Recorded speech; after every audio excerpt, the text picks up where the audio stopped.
mong start. Papasok, nakasakay sa jeep, habang nagsa-soundtrip ng kabit, nagli-lip-gloss pa sa lips. Bigla ko siyang na-miss, ala-alang matamis.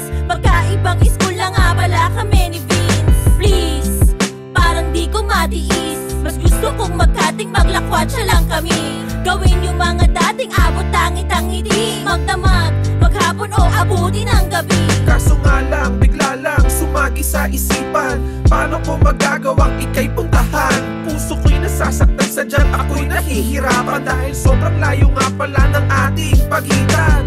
Aking pag-ibig hindi ko itatanggi. Malungkot man ako dahil di kita katabi.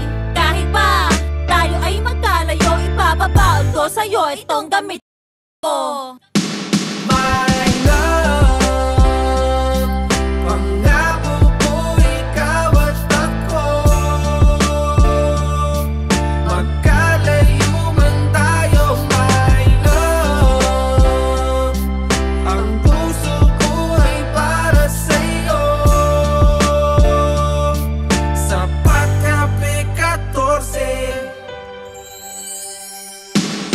Hanggang kailan ko ba titiisin tong ganito? Miss na miss ko na hawak-hawakan ang kamay mo. Kaso di ko inasahan na mababalitaan na nagkaroon ka ng iba. Ang sabi mo forever to. Hay nako, bakit ganito? Ang puso ko at isip ay tila nalilito. Tapos andyan ka daw ang sabi ng mga kaklase. May dala ka pa na rosas at wala akong masabi. Kung alam mo lang, sobrang lungkot ko din noon sa pagkalayo mo sa'kin, natukso sa paglingon. Di naman ako nagpapalit sa iba, alam mo ba, be? Ko sa'yo lang to. Kahit anong mangyari, basta tayo'y magtagal. Imbitahin natin silang lahat sa ating kasal. Pinapangako ko sa'yo, ikaw lang my love. So dito tayo, be, 14, walang titibag.